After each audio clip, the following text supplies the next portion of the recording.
Es la sección 11, ¿verdad, maestra? Por favor, jefa. Al ratito yo les comento que van a grabar la clase para mañana omitir la clase con ellos y con ustedes, pero no sé, nunca he grabado la clase aquí en esta plataforma. ¿Saben ustedes cómo grabarla? Sí, a ver.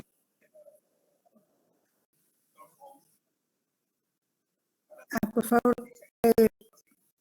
cualquiera de los dos que me haga favor de grabarla y pasársela al jefe de grupo de la 11, por favor.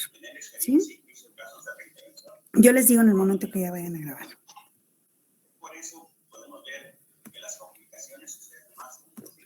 Bueno, permítanme un segundito.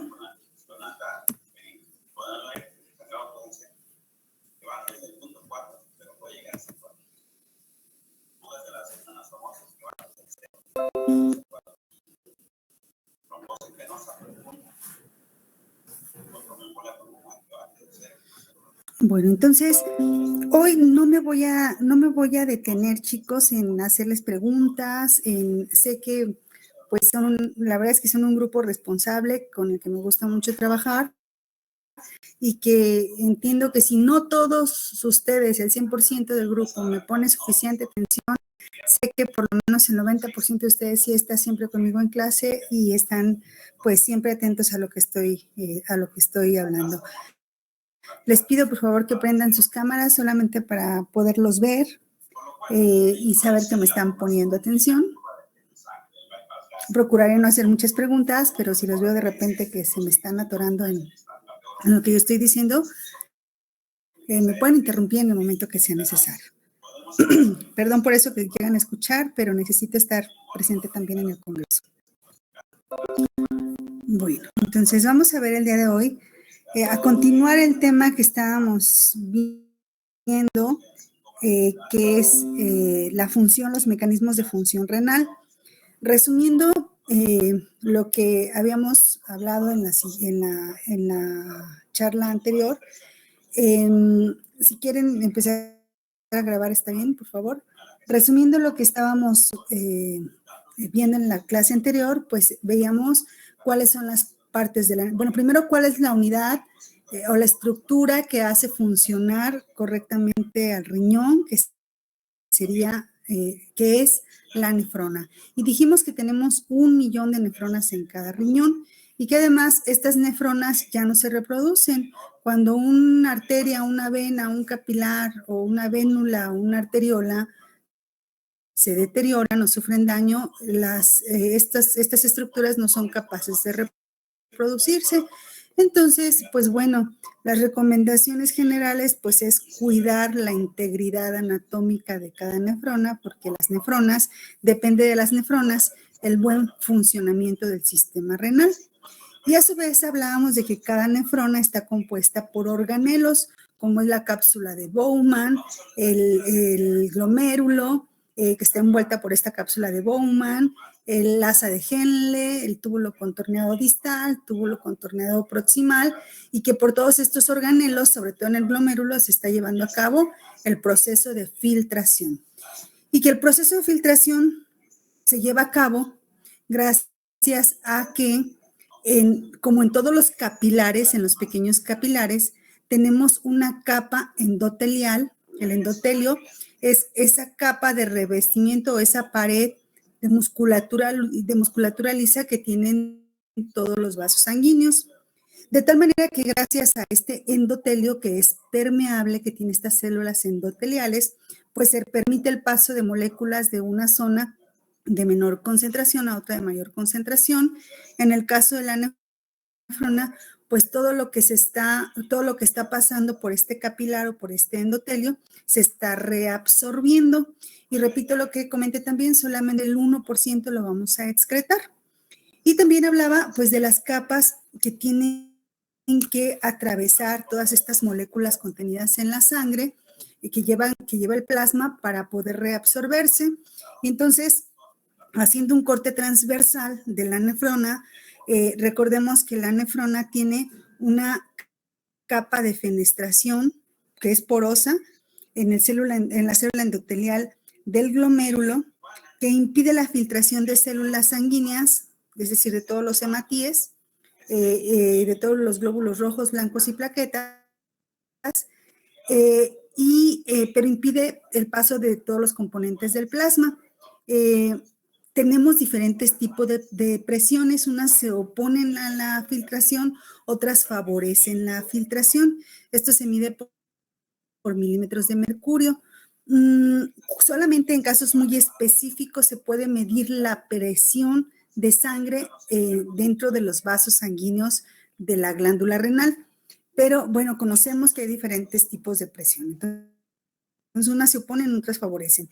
Y en las capas de penetración y de filtración está la capa de penetración del endotelio, la lámina basal del glomérulo que permite el paso de sustancias un poquito más grandes como son las proteínas, y la membrana con hendidura entre los pericelos que impide la filtración de las proteínas de tamaño mediano, de tal manera que, estas capas de filtración hace que casi todo se reabsorba y solamente los metabolitos de desecho los estemos orinando. Tenemos una presión neta de filtración. Esto indica la filtración del glomérulo, que va a depender de 3 presiones principalmente. Les decía yo, unas promueven la filtración y otras se oponen a ella. Y esto permite pues que se haga como esta presión dentro de la nefrona para que se pueda llevar a cabo la reabsorción.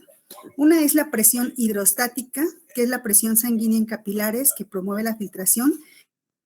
Y esta tiene un valor de milímetros de mercurio de 55. También, como en todos los vasos sanguíneos, se mide en milímetros de mercurio. La presión hidrostática capsular, que es ejercida contra la membrana de filtración, que se opone a la filtración, que esta es retrógrada y equivale a 15 milímetros de mercurio. Y la presión coloidosmótica sanguínea, que se da por la presencia de proteínas como son la albúmina, globulina y el fibrinógeno, que están contenidas en la sangre, en el plasma sanguíneo, se opone a la filtración y esta tiene un valor de 30 milímetros de mercurio. ¿Esto qué quiere decir?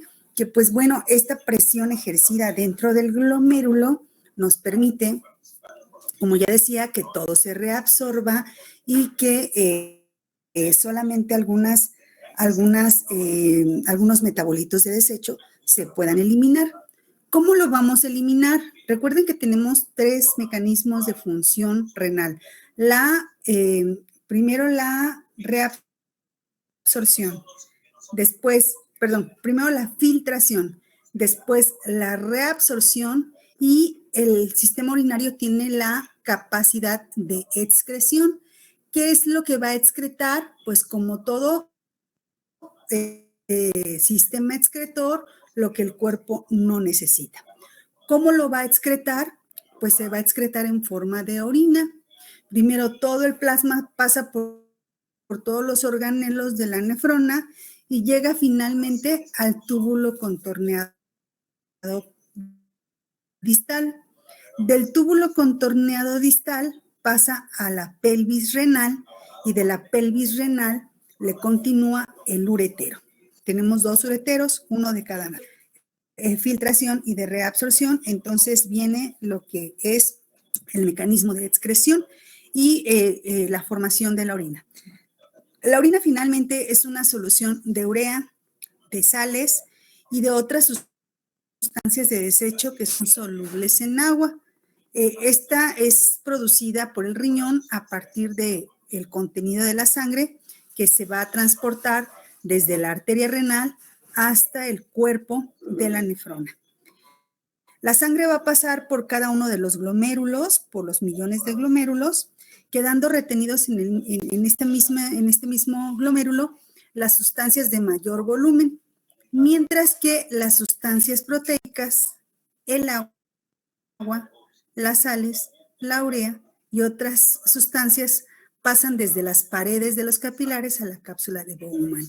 ¿Cuáles serían las sustancias de mayor volumen? Pues, por ejemplo, las grasas. Las grasas las reabsorbemos en su totalidad.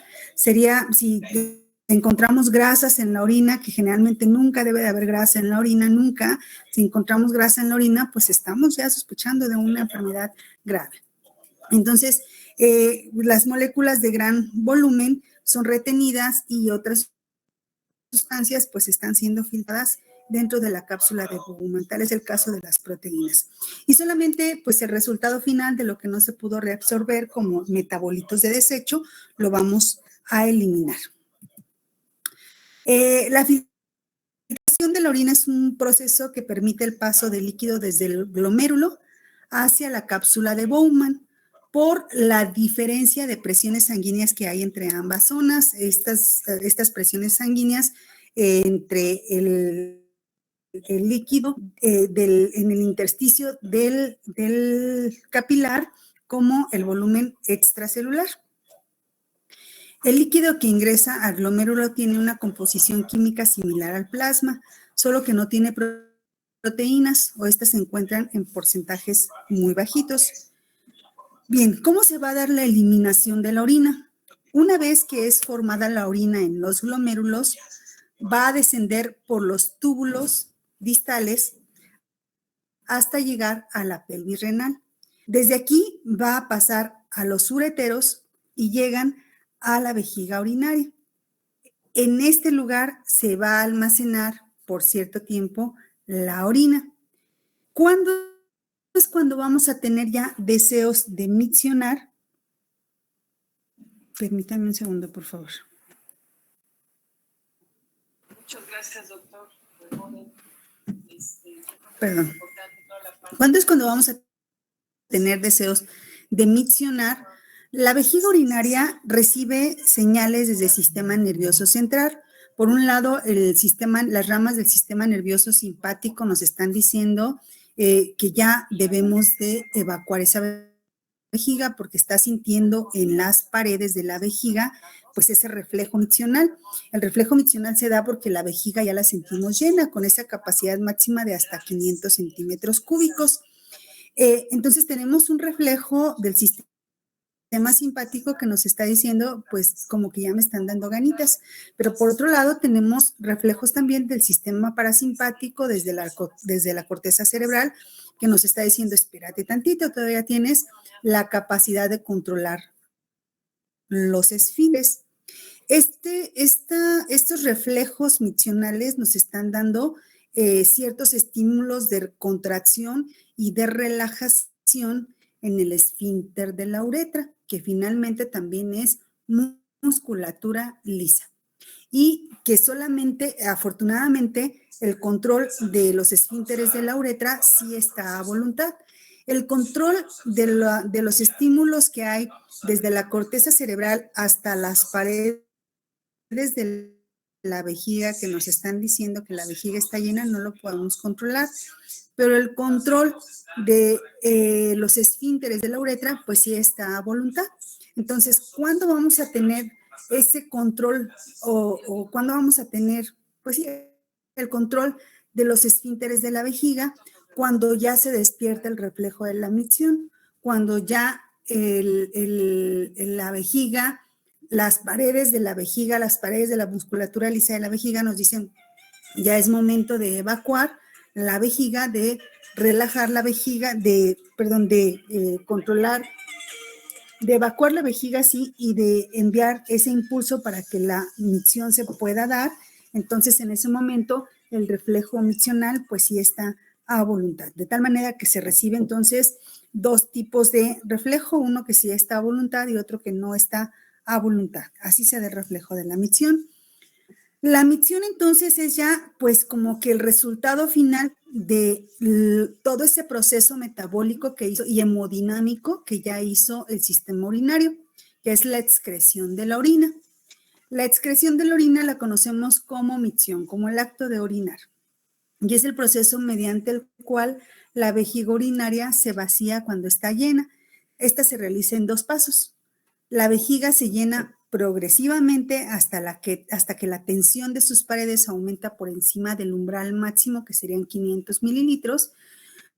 Es un reflejo nervioso llamado reflejo miccional, que es un reflejo medular autónomo que se encuentra en los centros presentes en la corteza cerebral, que es lo mismo que ya les comentaba.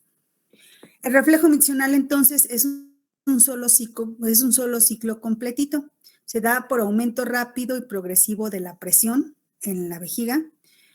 por un periodo de presión mantenida, porque si todavía después de que sentimos la vejiga llena tenemos la capacidad de retención hasta de 1 hora, posterior a que ya se llenó la vejiga, y el retorno de la presión al tono basal de la vejiga. Una vez que ya evacuamos la vejiga, se supone que la vejiga pues también es una cavidad virtual que tiene la capacidad de poderse distender, pero después, inmediatamente de la micción, tiene la capacidad de contraerse.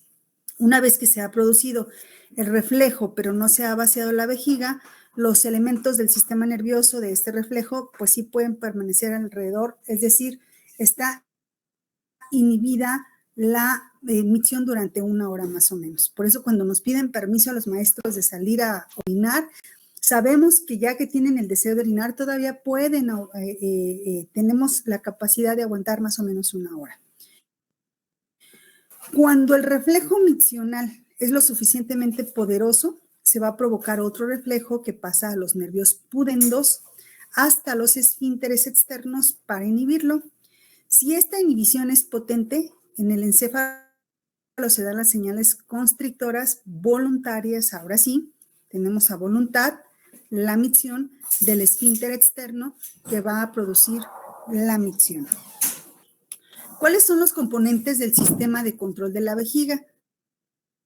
Para un buen control de la vejiga se necesita que todos los componentes del sistema actúen en conjunto. Primero, los músculos de la pelvis que deben de sostener la vejiga y la uretra, los músculos del esfínter que deben abrir y cerrar la uretra, y los nervios que deben controlar los músculos de la vejiga y del suelo o del piso de la pelvis, los músculos, pues sí, los músculos de esta región de la base de la pelvis, que se me fue el nombre. El control de la vejiga entonces significa que se orina solo cuando se quiere hacerlo. Esto sí tenemos, obviamente, pues si no tenemos un daño en la corteza cerebral, si nuestros nervios periféricos están en completo control, si no tenemos un daño en el sistema nervioso central, nosotros lo podemos controlar a voluntad. Bien, finalmente, ¿cuál es el objetivo de que ustedes aprendan el sistema de filtración, reabsorción y excreción? Pues que van a tener que trabajar al día a día quienes estén en el área de clínicos con un estudio rutinario que nos puede decir cómo está la función renal, pero también nos puede dar información sobre otros aparatos y sistemas que pudieran dar manifestaciones en el examen general de orina. Entonces, ¿qué le vamos a analizar a la orina? ¿Cuál es la intención de analizar la orina? Pues ver si el sistema digestivo tiene función, si el sistema urinario tiene función correcta. De manera así, muy simple, vamos a ver el examen general de orina en pasos. Lo primero que le vamos a ver, lo primero que vamos a observar en la orina de manera macroscópica es el color y es el olor. ¿Cómo es el color de la orina? Es pregunta. Amarillo. ¿Amarillo? Amarillo ámbar. Ajá, clarito. Ajá, amarillo clarito, en condiciones normales. Amarillo clarito. ¿De qué va a depender tú misma de que sea amarillo clarito o amarillo oscuro? Pues que no tenga alguna ¿Sí? infección o presencia de eritrocitos. ¿Estefanía? También de nuestra alimentación, si tomas agua, igual una enfermedad, todo eso tiene que ver. Sobre todo de la ingesta de agua, así es.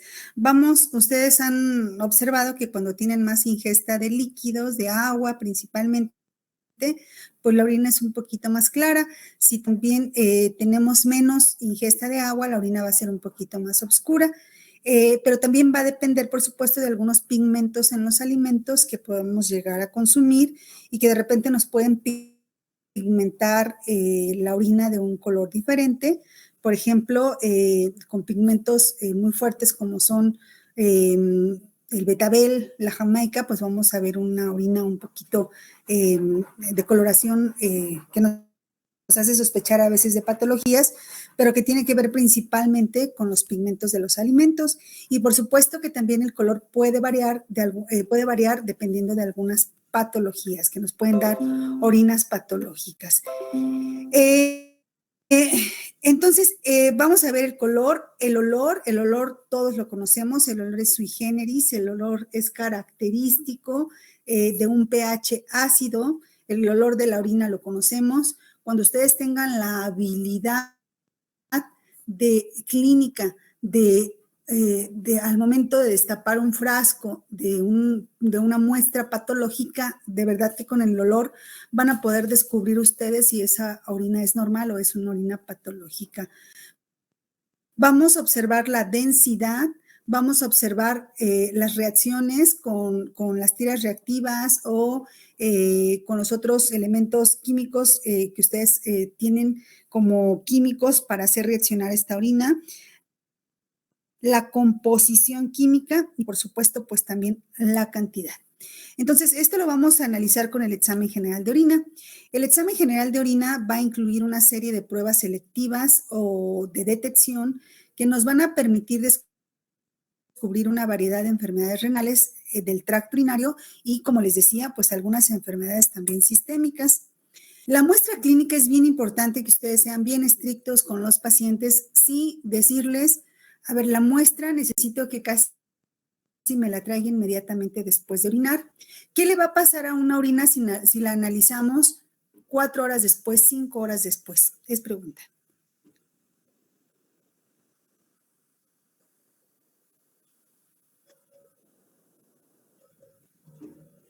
Chicos. Pues, por ejemplo, al momento de hacer urocultivos podríamos tener... Sí, John. Sí, adelante, maestra. Sí, John, te escucho. Por ejemplo, al momento de hacer urocultivos podríamos tener un mal conteo, porque hay bacterias que se replican, por ejemplo, no recuerdo muy bien el dato, pero es aproximadamente 15 a 25 minutos, E. coli en este caso. Entonces podríamos tener un mal muestreo, básicamente. Un falso positivo, efectivamente. Una muestra que se analiza después de 2 horas es una muestra que ya tiene un caldo de cultivo. Finalmente, la orina también es un caldo de cultivo, donde la orina como tal, por el área cercana a los genitales, puede contener algunas bacterias que no necesariamente son bacterias que vienen del tracto urinario, pero que si las dejamos colonizar, pues nos va a dar falsos positivos y entonces estaríamos teniendo una muestra patológica cuando realmente la orina no está patológica, sino que nos tardamos mucho tiempo, ya sea nosotros en analizar o el paciente en llevar la muestra, de tal manera que hay que tener pues cuidado en la recolección de la orina y su entrega debe de ser rápida en el laboratorio, decirle al paciente va a orinar y me va a traer inmediatamente la orina o hacerlo orinar dentro del laboratorio. Este dato pues es crucial, les insisto, para tener una información óptima. La orina debe de ser colectada en un recipiente limpio, ya tenemos y ya conocemos todos los recipientes para la recolección de orina, debe de estar estéril, con cierre hermético para que sea pues seguro para prevenir posibles derrames. Es muy importante comentarle al paciente, para que la orina no salga contaminada, que la muestra tiene que ser del chorrito en medio. Es decir, que al levantarse, sin haberse bañado, saque un poquito de orina, porque esa contaminación de la flora bacteriana normal de los genitales pudiera contaminarnos nuestra orina. Entonces, si hacemos un barrido en el orificio de la uretra, sacando un poquito de orina, vamos a evitar la contaminación de toda la noche de esas bacterias. Entonces, se pide que sea la primera orina de la mañana, que se tire el chorrito inicial y que se deposite en el frasco el chorrito de en medio. Y ese es el que vamos a analizar y esas indicaciones ustedes se las tienen que dar al paciente para que las condiciones sean óptimas y después de la recolección hacer pues en menos de 2 horas el estudio del análisis clínico de la muestra de orina. Las condiciones del recipiente también son muy importantes. Estos recipientes deben rotularse inmediatamente, se le debe poner el nombre del paciente, la fecha y la hora de la recolección. Para que los datos del análisis de orina sean precisos, es esencial que la orina sea examinada dentro de las 2 horas siguientes, lo que ya les comentaba. El análisis de orina, entonces, rutinario se basa en un procedimiento que comprende 3 partes. El examen físico, que nos abarca el examen macroscópico, es decir, lo que estamos observando nosotros en esa muestra, y el examen químico, con todos esos reactivos que ustedes van a conocer más adelante.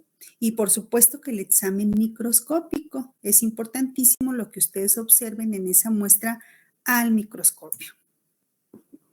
En el examen físico vamos a ver una serie de evaluaciones que van a describir elementos cualitativos, nos van a decir cuáles son los elementos que estamos viendo en esa muestra, y cuantitativos, cuántos de esos elementos son normales y cuando se excede, pues cuánto es lo anormal.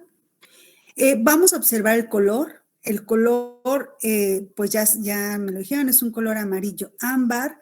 Este amarillo ámbar es debido fundamentalmente a la presencia de un pigmento que es el urocromo.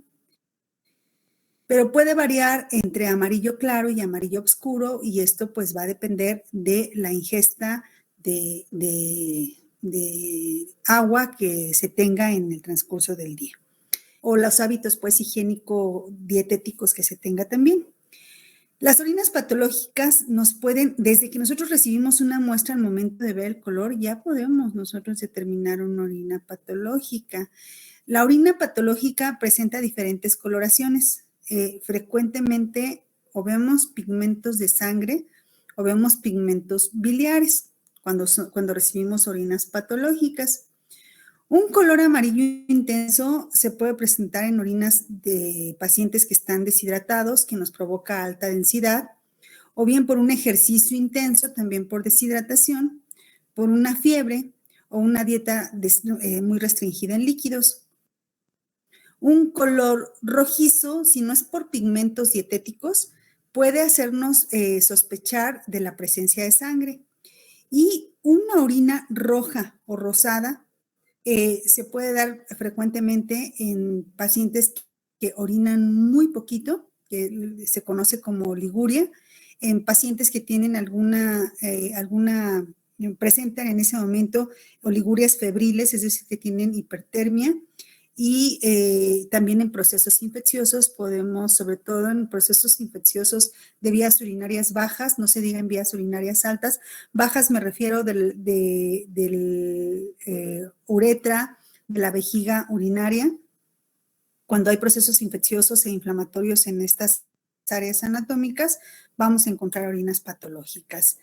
Orinas negruzcas, esto jamás se les va a olvidar, chicos, cuando ustedes reciban una orina negruzca, generalmente es característica de melanosarcomas u otros tipos de cánceres o tumores malignos en vías urinarias o en otros aparatos y sistemas. Orina negruzca casi es igual a, pues desafortunadamente, a tumoraciones malignas. El aspecto de la orina normal recién emitida es transparente y muy ligeramente turbia. El olor normalmente es débilmente aromático, sin embargo, sí percibimos esa acidez de la orina. Es característico por la presencia de ácidos orgánicos volátiles. El olor puede también dar señales de ciertas anormalidades en la orina, por ejemplo, el olor piógeno, un olor de una orina infecciosa, lo vamos a percibir inmediatamente si es una orina maloliente. Pero podemos, por ejemplo, encontrar el olor parecido a amoníaco, que es sugestivo de presencia de bacterias degradadoras de la urea, o un olor a frutas, que nos puede estar indicando la presencia de cetonas, o un olor característico dulce, que es sugestivo de presencia de glucosa u otros azúcares. De hecho, quiero comentarles que la historia, este análisis general de orina tiene una historia muy interesante. Y entonces, por ejemplo, las orinas con glucosuria de pacientes diabéticos, se supo que la orina de esos diabetes era mielosa, por eso se conoce como diabetes mellitus o diabetes mielosa, porque se descubrió que la orina era mielosa o tenía esa consistencia como mielosa, pero además era una orina dulce, gracias a que cuando se encontró una cantidad de orina de un paciente que estaba hospitalizado y de repente pues se vio como las hormiguitas estaban acudiendo a esta cantidad de orina y entonces se cristalizaba esta orina y llamaba mucho la atención que esta orina mielosa o esta orina azucarada llamaba la atención de las hormigas. Entonces las hormigas trasladaban esta orina y se descubrió entonces que esta orina era pues mielosa. Y el olor a frutal es característico en un paciente diabético, es muy característico ese aroma frutal cuando obviamente se rebasa el umbral plasmático renal que tiene la glándula renal de reabsorción de glucosa, que es de no más de 100 miligramos por decilitro de orina. El análisis químico de la orina incluye pruebas para detectar el pH, las proteínas, glucosas, cetonas, proteínas como la hemoglobina, bilirrubinas y el urobilinógeno. El pH de la orina normal en un adulto es de una dieta mixta, tiene un pH alrededor de 6, o sea que es una orina ácida. La acidez urinaria se debe principalmente a la presencia de fosfatos ácidos y en menor cantidad a los ácidos orgánicos que son excretados en la orina en forma de sales. Entonces le vamos a buscar con el pH pues acidosis o alcalosis. Proteínas. La presencia de una concentración elevada de proteínas en la orina puede estarnos haciendo sospecha de una enfermedad renal grave. Proteínas en la orina no debe de contener. ¿Cuáles son los mecanismos que dan lugar a presencia de proteinuria, es decir, de proteína en la sangre? Pues daño directamente en el glomérulo, que está, se supone, reabsorbiendo o reteniendo todas las proteínas plasmáticas, daño directamente en la pared del glomérulo, o enfermedades asociadas al daño glomerular, como es la glomerulonefritis, generalmente por procesos infecciosos, la hipertensión, algunos problemas en el embarazo, como son la preeclampsia y la diabetes mellitus. Glucosa, presencia de glucosa en la orina no debe de haber. Si hay glucosa, esto se conoce como glucosuria, igual que presencia de proteína, como proteinuria. La glucosuria significa presencia de cantidades significativas de glucosa en la orina. Esto se da cuando el nivel de glucosa en sangre es muy alto y rebasa la velocidad de filtración glomerular. Pues sobre todo en los casos de diabetes mellitus. Hemoglobina. No debe de haber hemoglobina. La presencia de hemoglobina se conoce como hemoglobinuria. La hemoglobina, recuerden que es una proteína que va contenida en el eritrocito y si encontramos hemoglobina en la sangre, en la orina, estamos pues descubriendo que hay sangre en la orina, que puede ser macroscópica si la vemos así de un color diferente, pero también puede ser microscópica. No la podemos ver y solamente la podemos analizar con los exámenes químicos o microscópicos que nos da el examen general de orina. Entonces, hemoglobina nos está diciendo que hay presencia de sangre, oculta o no, en la orina. Esto se conoce como hematuria. Eritrocitos, no debe de haber eritrocitos ni leucocitos, por supuesto que tampoco plaquetas en la muestra de orina. ¿Cuándo podemos tener hematuria? Pues cuando decimos que hay hematuria, cuando hay un número anormal de eritrocitos en la orina o presencia de hemoglobina en la orina. Esto se produce cuando existe daño de la capa de las arteriolas glomerulares pequeñas en problemas de vías urinarias como infecciones, tumores o traumas directos, traumas mecánicos, o en, por ejemplo, traumas mecánicos que están lesionando directamente el cuerpo renal. Tal es el caso de un cálculo renal que puede estarnos dañando, por supuesto, pues las paredes del glomérulo. En algunos casos de anemias, como la anemia hemolítica, donde hay una destrucción importante de eritrocitos, también podemos llegar a ver hematuria. En los casos de muerte celular o de lisis de eritrocitos intravascular dentro del vaso sanguíneo, también podemos encontrar hemoglobinuria. Entonces, hemoglobinuria es igual a hematuria, y hematuria es igual a presencia de sangre en la orina. Las cetonas en la orina reflejan una alteración en el metabolismo de los carbohidratos.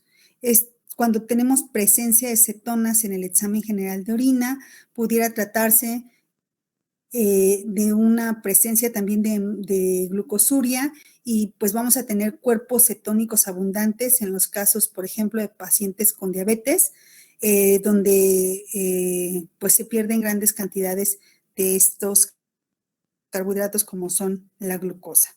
Esto, sobre todo en casos de acidosis metabólica, donde ya el paciente está con un coma diabético, por ejemplo, o con grandes cantidades que rebasan el umbral plasmático de glucosa en la nefrona o en el glomérulo. Bilirrubinas. Normalmente la bilirrubina no se encuentra en la orina. Cuando esta está presente, indica un aumento en los valores séricos de bilirrubina conjugada. Vamos a encontrar manifestaciones clínicas. En cuanto nos llegue el paciente, pues lo vamos a ver ictérico. Generalmente presencia de bilirrubina pues se da en casos de pacientes con hepatopatías o con problemas hepáticos que obstruyen los conductos. Tal es el caso, por ejemplo, de un cálculo biliar o de una cirrosis hepática que nos está que está provocando que se eliminen grandes cantidades de bilirrubina. El urobilinógeno es un compuesto que nos da cierta coloración por la reducción de la bilirrubina por acción de las bacterias en el intestino. Las orinas normalmente contienen pequeñas cantidades de urobilinógeno, pequeñas cantidades.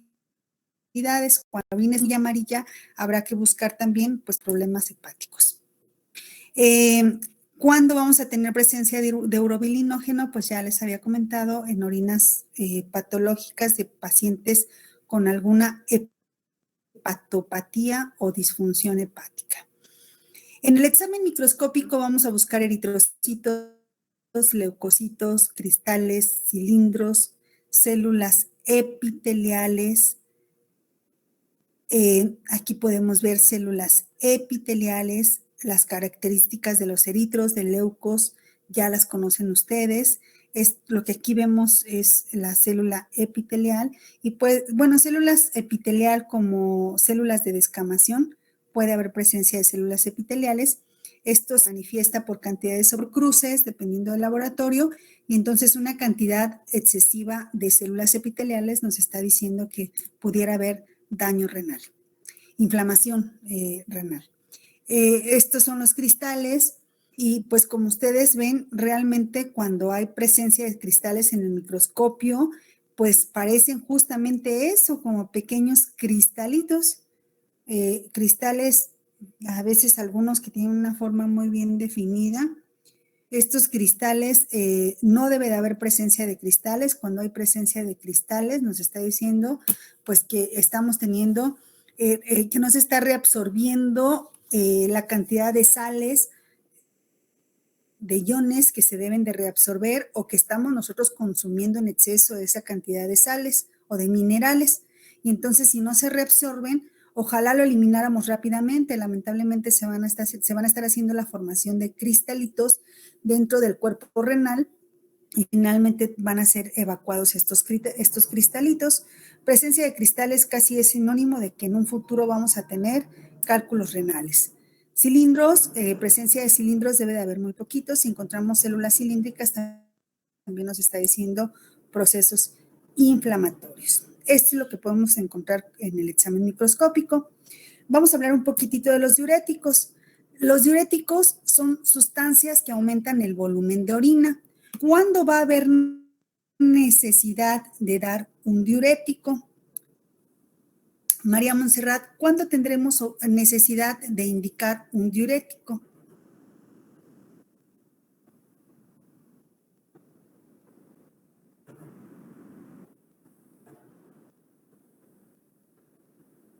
María Montserrat.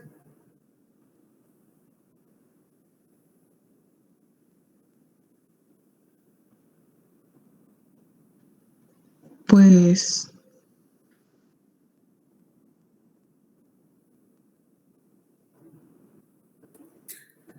A ver, la pregunta, de nuevo. Un diurético es una sustancia que aumenta el volumen de la orina. ¿Cuándo tendremos necesidad de dar un diurético? Said. cuando hay retención. Por supuesto, cuando el riñón no es capaz de eliminar las cantidades necesarias de orina. Si no se elimina la orina, si no se elimina ese líquido que está filtrando el riñón, se puede llegar a acumular en el cuerpo renal. ¿Y qué va a pasar? Pues que ese líquido se tiene que ir hacia algunos lados. Esas sustancias que no se pudieron reabsorber tienen que migrar porque no todo se puede guardar en el riñón y entonces se va a provocar edema, ¿sí? Este líquido se va a extravasar, es decir, va a salir del vaso sanguíneo y tiene que encontrar su forma de ir hacia algunos otros lugares. ¿A dónde va a ir este líquido? Pues al líquido fuera del vaso sanguíneo. Y esto va a provocar pues edema. Entonces, ¿cuándo va a haber necesidad de dar una sustancia que aumente el volumen de orina? Cuando el paciente está edematizado. Esto siempre y cuando pueda orinar. Entonces, un diurético nos va a aumentar el volumen de orina. El resultado de la acción de estos fármacos es incrementar la pérdida renal de sales y de agua, produciendo un aumento de volumen de orina con la consiguiente pérdida de volumen cuando estamos almacenando volumen fuera del vaso sanguíneo. El uso clínico más común de los diuréticos es el de reducir el volumen del líquido extracelular, en especial en enfermedades asociadas con edema o con hipertensión.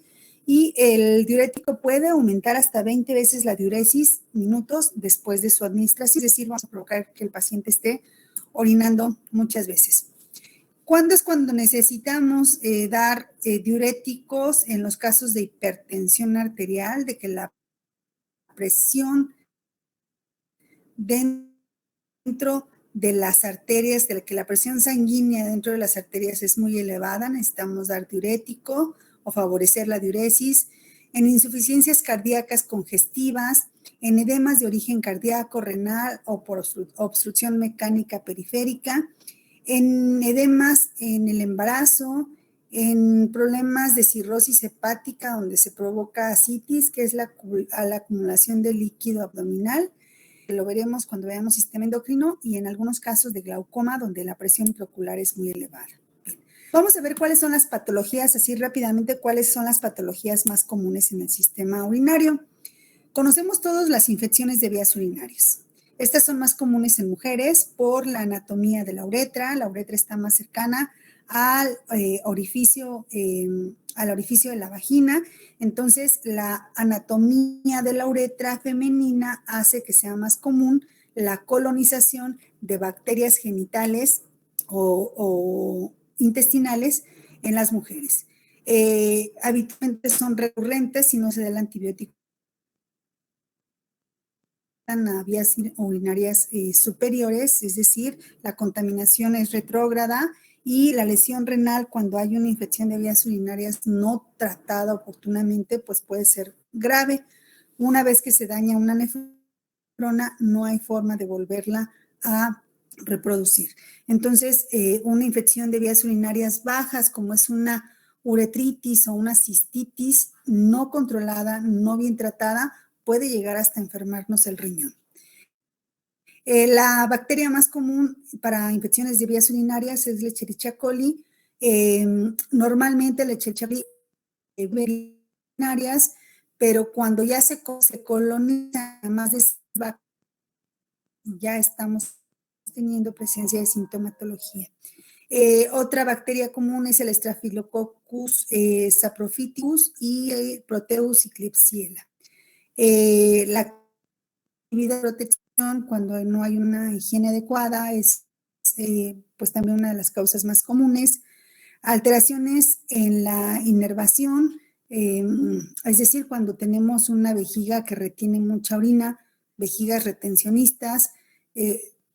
También recuerden que la orina es un medio de cultivo, entonces si tenemos una vejiga que guarda por mucho tiempo la orina, porque es una vejiga que tiene un problema de inervación, que no recibe correctamente las señales nerviosas, podemos tener un problema de infección de vías urinarias cuando hay un reflujo vésico-uretral, es decir, cuando se está regresando la orina a vías urinarias superiores o al uretero, y algunos factores genéticos donde se tienen pues ya algunas alteraciones anatómicas en la vejiga pueden ser pues algunas de las causas.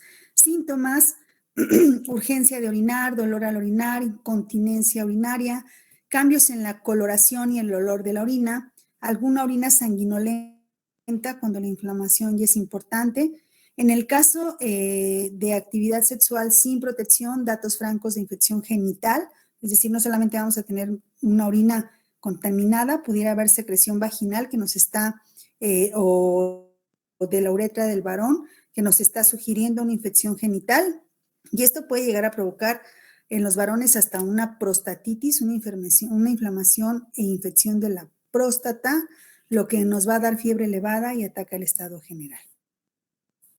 La pielonefritis es una condición grave.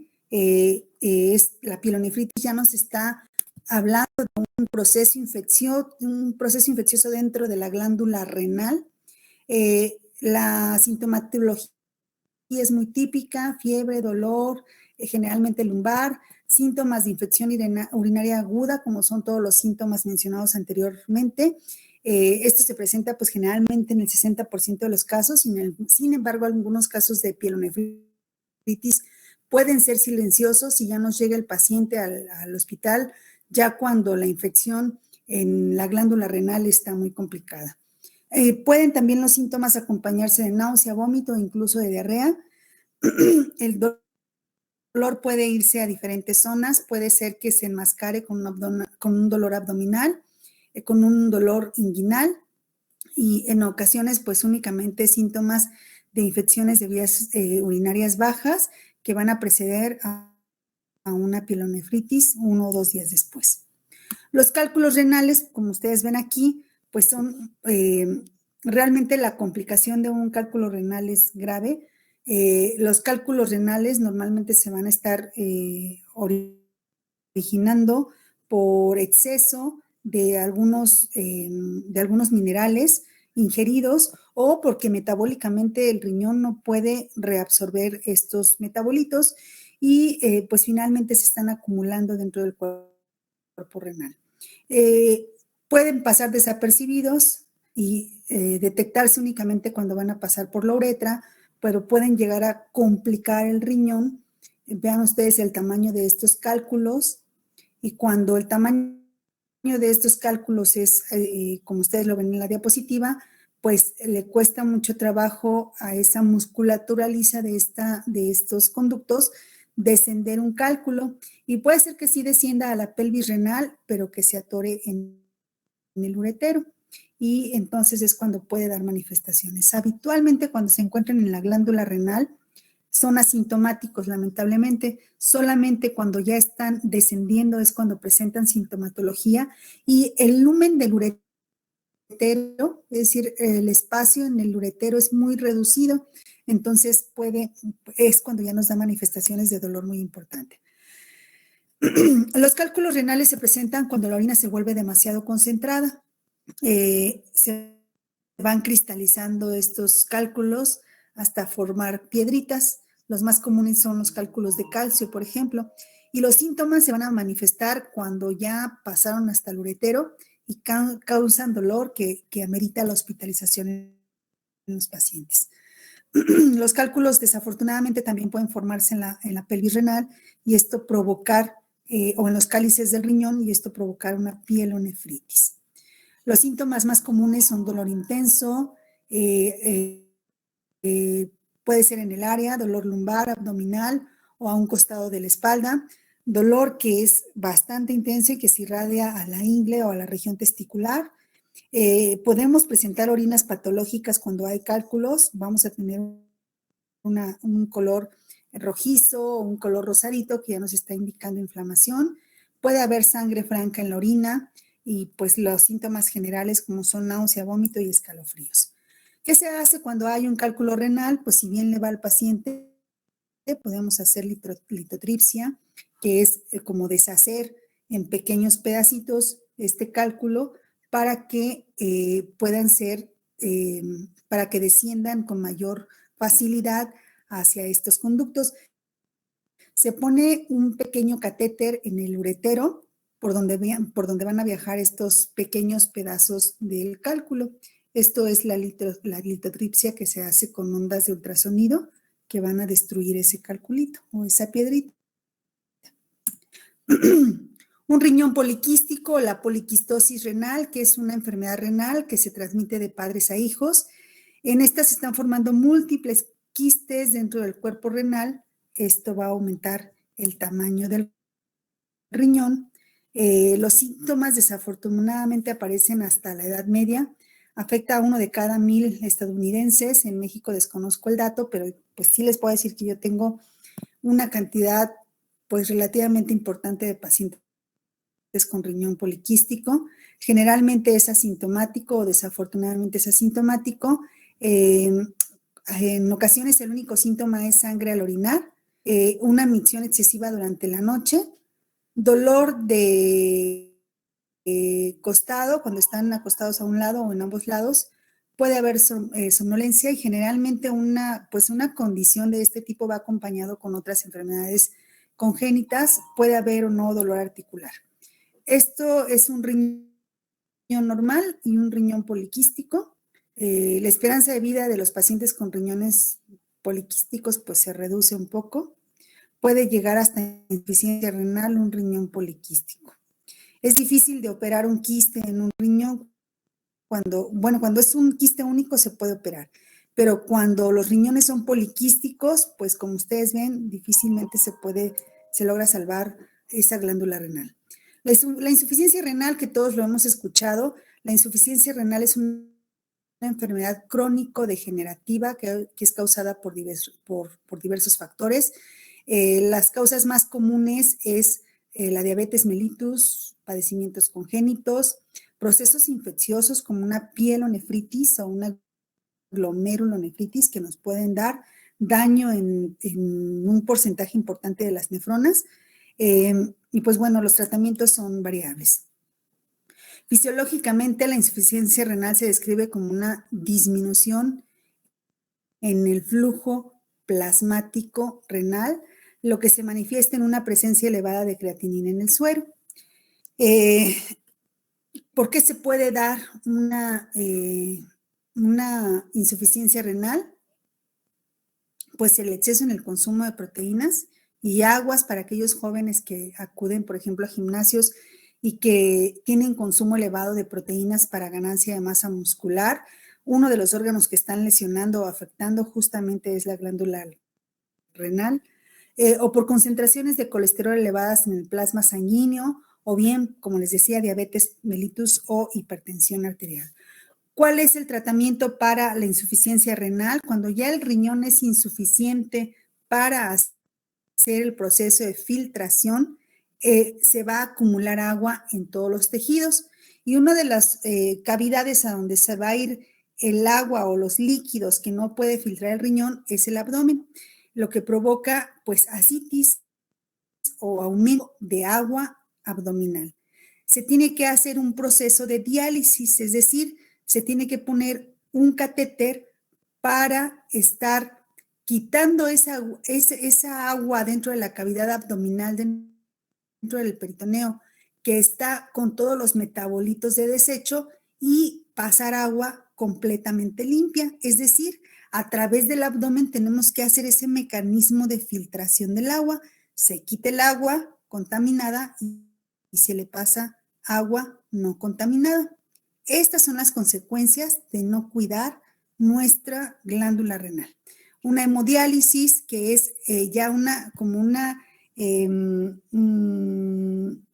pues sí, y también un sistema de filtración. Quitamos, por un lado, a través de un aparato de hemodiálisis, sacamos la sangre contaminada. Este aparato de hemodiálisis hace el proceso de filtración, el aparato, y se le va pasando al paciente por el mismo catéter, la sangre ya filtrada.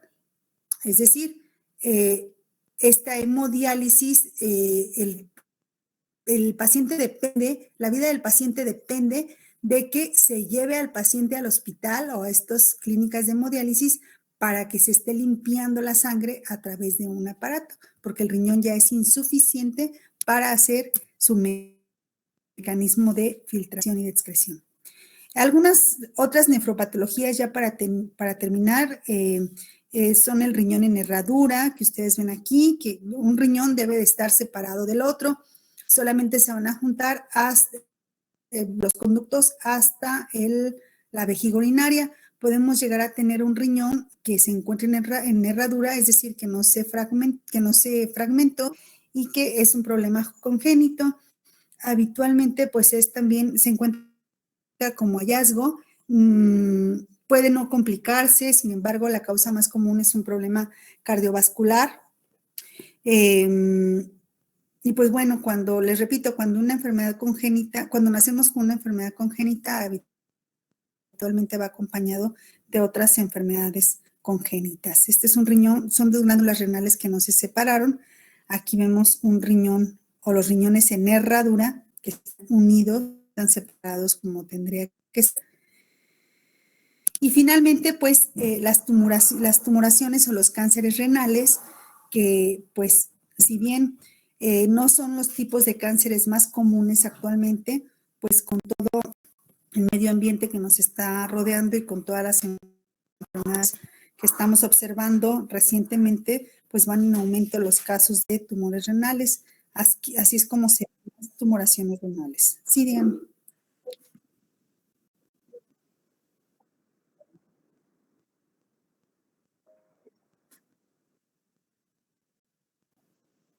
Es compatible con la vida. Mientras los vasos sanguíneos y mientras el sistema circulatorio sea el correcto, esto es compatible con la vida. No se separan. O sea, es como un solo riñón haciendo su función renal. O sea, un riñón en herradura trabaja correctamente. Así es, así es. Es solamente, pues, digamos, una malformación congénita donde no se separaron ambas glándulas renales y queda como un solo riñón, pero ese riñón hace la función al 100% que debe hacer la glándula renal. Actúa como una gran glándula renal, pero es compatible con la vida. También, como todo problema congénito, les decía, va acompañado de otros problemas congénitos, entonces, si la esperanza de vida se reduce. ¿Cuál sería la mayor complicación? Un problema vascular. Y aquí pues ya vemos riñones completamente dañados. Estos son tumores renales, cánceres renales de diferentes orígenes, como metástasis o únicos formados dentro de la glándula renal, que nos van a provocar pues también insuficiencia renal, tanto aguda como crónica. Y ya para terminar, pues la insuficiencia renal se puede dividir en aguda o crónica, dependiendo del tiempo de evolución y del daño en las nefronas. Las causas más comunes, pues ya las había dicho: hipertensión, trastornos vasculares renales, algunos problemas inmunitarios, infecciones, algunos problemas en los túbulos, obstrucciones de vías urinarias, que son más comunes por cálculos renales, o algunos otros trastornos congénitos. Y pues bueno, ya termino porque sé que tienen clase. La insuficiencia renal puede tratarse oportunamente con una diálisis o con una hemodiálisis, pero pues el tiempo de vida para una hemodiálisis o una diálisis para pacientes que ya están sujetos a hemodiálisis o diálisis, pues es realmente corta. Yo creo que el tiempo de evolución o el tiempo de vida que más he visto en un paciente es a 5 años con hemodiálisis. Y bueno, sin riñón no podemos vivir, así es que coman frutas y verduras y hagan ejercicios, chicos. ¿Preguntas hasta aquí? No, por favor. No, No, maestra. Bueno, sé que me fui muy rápido, pero hoy tenía que irme rápido, chicos. Con esto terminamos aparato urinario y vamos a ver en la siguiente clase aparato digestivo. Entonces, a quien me hizo favor de grabar la clase, porque con ellos no vi ninguna patología, me hacen favor, si quieren en este momento de terminar de grabar la clase, me hacen favor de enviar la clase a los chicos de la sección 11 para que ellos puedan también, pues, aprender un poquito sobre patología y fisiopatología del aparato urinario. Y nuestra siguiente clase será aparato digestivo, para que me estudien, por favor, los mecanismos de absorción en el aparato digestivo. Estúdienme por lo menos cuáles son las partes anatómicas del aparato digestivo y cómo funciona o cuál es la función de cada una de las partes anatómicas del aparato digestivo, desde la boca hasta los siguientes conductos, por favor. ¿Ok? Sí, maestra. gracias.